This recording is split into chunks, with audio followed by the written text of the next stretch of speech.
Assalamu alaikum. I hope you all are well. So today we are going to continue our series of computer networks, that is CS610. तो basically आज हमने जो है वो lecture number 12 start करना है. तो इसका टाइटल देख के आपको आइडिया हो गया होगा that what we are going to study in this chapter. तो बेसिकली इसमें हमने लैन वायरिंग की बात करनी है और कुछ हमने फ़िज़िकल टोपोलॉजीज़ का जो है वो कॉन्सेप्ट देखना है. और सेकेंडली हमने ये भी देखना है कि जो फिज़िकल टोपोलॉजीज़ हैं वो लॉजिकल जो आपके पास लिंक्स होते हैं, लॉजिकल जो टोपोलॉजीज़ हैं, लॉजिकल कनेक्शंस हैं, उनसे कैसे जो है वो डिफ़र करती हैं, कैसे वेरी करती हैं, राइट. तो यहाँ पे कुछ मैं आपको एमसीक्यूज़ के पॉइंट ऑफ व्यू से भी बताती जाऊँगी और ऑब्जेक्टिव के लिहाज से भी. So let's start the chapter. इसमें देखें सबसे पहले आपके पास है 10 बेस टी. अब जो बेसिकली ट्विस्टेड पेयर होता है ना, लाइक ट्विस्टेड पेयर केबल, उसको हम 10 बेस टी कह रहे होते हैं, या इसको टीपी ईथरनेट कहते हैं, या ट्विस्टेड पेयर ईथरनेट, या 10 बेस टी. तो इस केबलिंग के, इस वायरिंग के डिफरेंट नेम्स हैं, यही जो मैंने अभी आपको बताया. अब होता क्या है, जैसे मैंने आपको लेक्चर 11 में बताया था कि कुछ AUI केबल्स होती हैं, कुछ थिक कोएक्सियल केबल्स होती हैं. तो क्या होता है कि जब हम 10 बेस टी ईथरनेट यूज़ करते हैं, जब हम ट्विस्टेड पेयर ईथरनेट, जब हम टीपी ईथरनेट यूज़ करते हैं, तो जो AUI केबल्स होती हैं हमारी वायरिंग में, हमारे नेटवर्क में, वो रिप्लेस हो जाती हैं आपके पास ट्विस्टेड पेयर से, राइट.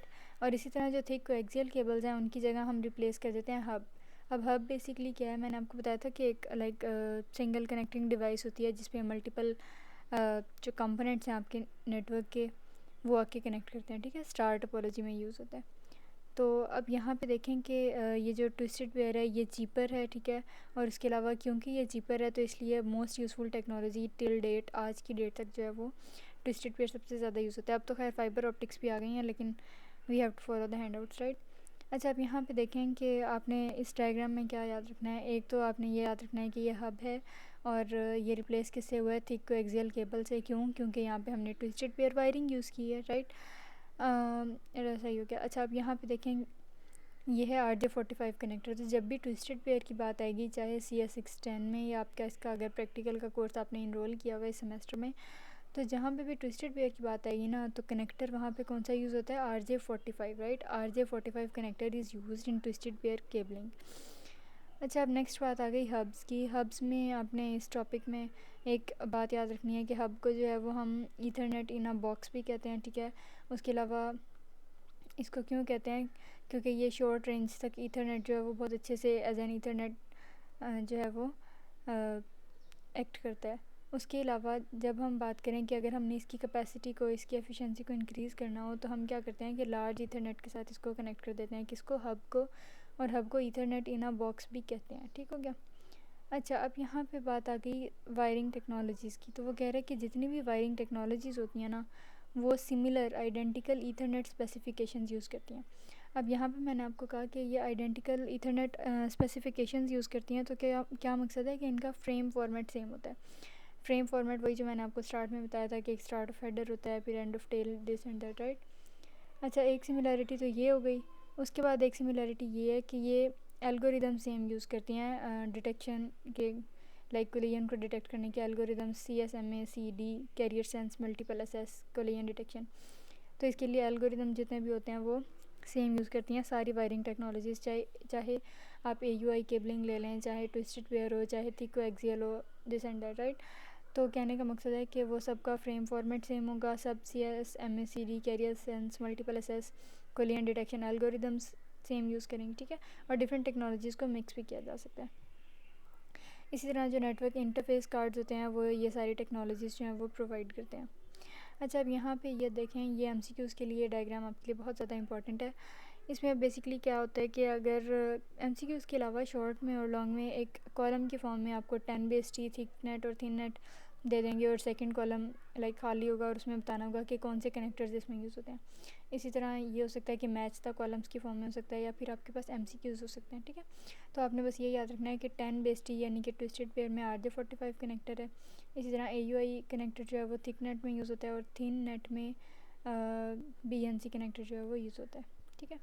इसी तरह अगर वायरिंग स्कीम को हम कंपेयर करें तो क्या होता है कि अगर हर लाइक केबलिंग के लिए, हर कंपोनेंट के लिए हमने सेपरेट ट्रांसीवर रखा हुआ है, तो क्या होता है कि एक ट्रांसीवर का, एक कंप्यूटर का कनेक्शन अगर डिसरप्ट भी होता है, ख़राब भी होता है, तो पूरा नेटवर्क उससे इफ़ेक्ट नहीं होता, बल्कि वही स्पेसिफिक कंप्यूटर जो है वो डिस्कनेक्ट हो जाता है या पावर ऑफ हो जाता है. एक तो इसका ये फ़ायदा है.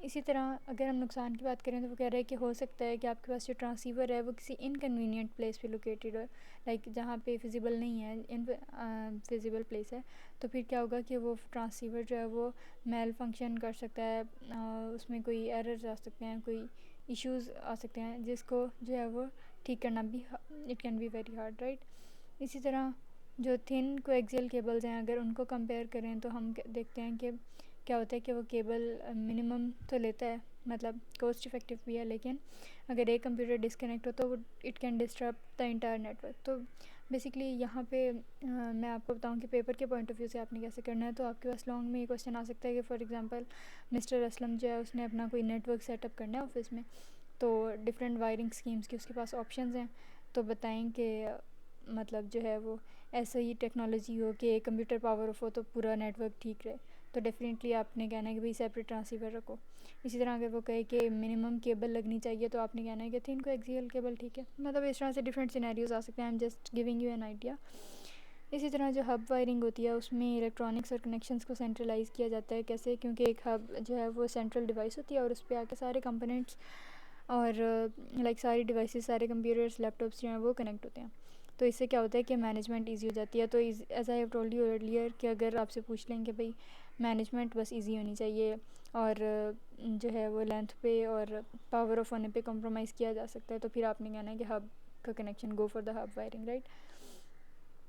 अच्छा जी, अब सबसे लोएस्ट कॉस्ट अगर आपसे पूछ ली जाए या इस तरह का कोई केस हो तो आपने कहना है कि 10 बेस्ट ही, यानी कि जो ट्विस्टेड पेयर है, अभी हम ऊपर फर्स्ट टॉपिक में भी देखे हैं कि इसकी लोएस्ट कॉस्ट होती है, राइट।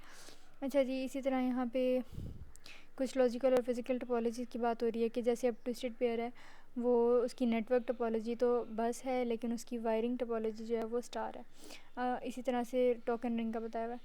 तो यहाँ पे कहने का क्या मकसद है, एक आपके पास वर्ड यूज़ हुआ है नेटवर्क टोपोलॉजी और एक हुआ है वायरिंग टोपोलॉजी। तो वायरिंग टोपोलॉजी बेसिकली क्या है कि लाइक कंपोनेंट्स को कनेक्ट करने के लिए मेन हब से या किसी भी चीज़ से, ट्रांसीवर से, कौन सी वायर, कौन सी केबल किस तरह की यूज़ की गई है, आया कोई थिक केबल है, थिन केबल है, या AUI है, या फिर TP है, ठीक है, ट्विस्टेड पे।